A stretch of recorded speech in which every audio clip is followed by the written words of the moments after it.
Bonjour, dans cette capsule, je vous montre comment on gère l'enregistrement d'une réunion dans Teams. Donc, lorsqu'on fait un enregistrement de réunion, ça pourrait être dans un canal d'équipe que la réunion a lieu ou elle est planifiée dans le calendrier et elle apparaît dans le clavardage. Donc, dans les deux cas, ce qu'il faut faire, c'est de trouver l'enregistrement de la réunion. Donc, on lance l'enregistrement. Lorsqu'on l'arrête, le système nous dit que l'enregistrement est prêt, après un certain moment. Donc, lorsqu'on trouve la petite boîte où l'enregistrement a été réalisé, il faut cliquer sur les trois picots dans le coin pour faire apparaître le menu. Et de là, on va aller ouvrir l'enregistrement en ligne parce que l'enregistrement a lieu dans le SharePoint de l'équipe Teams ou dans le OneDrive de la personne qui a tenu la réunion. Donc, si je viens dans une réunion et que je vais dans ma rencontre, donc parfois il faut déployer tous les éléments de la discussion pour voir apparaître la petite boîte de réunion. Donc, on clique ici et on fait ouvrir. Donc, le fichier va ouvrir dans SharePoint, le SharePoint de la personne, donc le OneDrive, ou bien le SharePoint de l'équipe.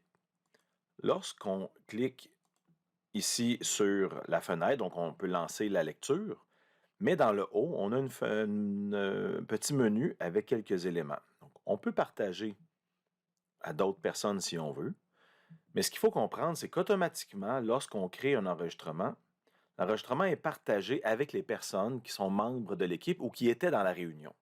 Donc, si on ne veut pas partager, donc si on veut arrêter le partage, il faut vraiment venir faire cette opération-là.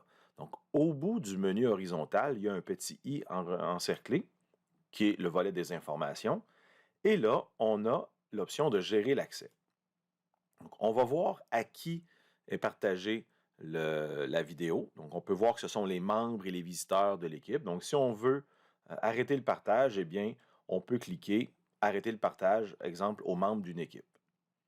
On a aussi un bouton principal Arrêter le partage. Donc, on peut l'essayer et valider par la suite si c'est bien le partage là, qui a été coupé à tout le monde. Mais moi, je vous suggère de quand même venir ici, exemple, dans les membres et de supprimer le partage. C'est plus évident que le partage est arrêté. Donc, de cette façon-là, on gère le partage. Il est arrêté si on veut l'arrêter. Sinon, on pourrait utiliser le bouton Partager et ajouter le nom d'une équipe, d'un groupe, une personne pour envoyer le lien de partage à cette personne-là pour qu'elle puisse visionner. Notez que lorsqu'on va cliquer sur le choix à faire, on a l'option de bloquer le téléchargement ou d'autoriser les modifications. Donc, il faut faire attention, il faut prendre le temps de regarder les options qu'on a pour être sûr que ce qu'on choisit convient à ce que l'on veut. Donc, si je veux, exemple, choisir des personnes spécifiques, je pourrais empêcher le téléchargement pour qu'il puisse seulement afficher la vidéo, mais ne pas la télécharger.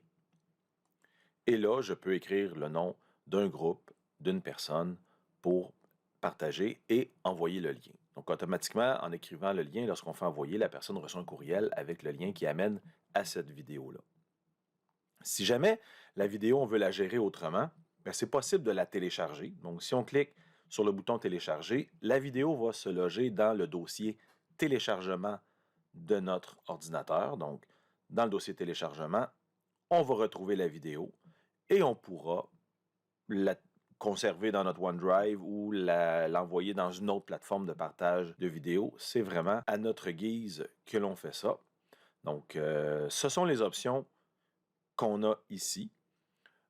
Si on veut continuer les options, donc on peut copier le lien pour partager ce lien-là à des personnes directement qui ont déjà accès. On peut supprimer la vidéo si on ne veut pas qu'elle soit là. Et on peut la copier dans une autre équipe lorsque la vidéo origine d'une équipe. Donc, ce sont les options qu'on a pour gérer l'enregistrement, mais ce n'est plus envoyé systématiquement dans Stream comme c'était, fait avant.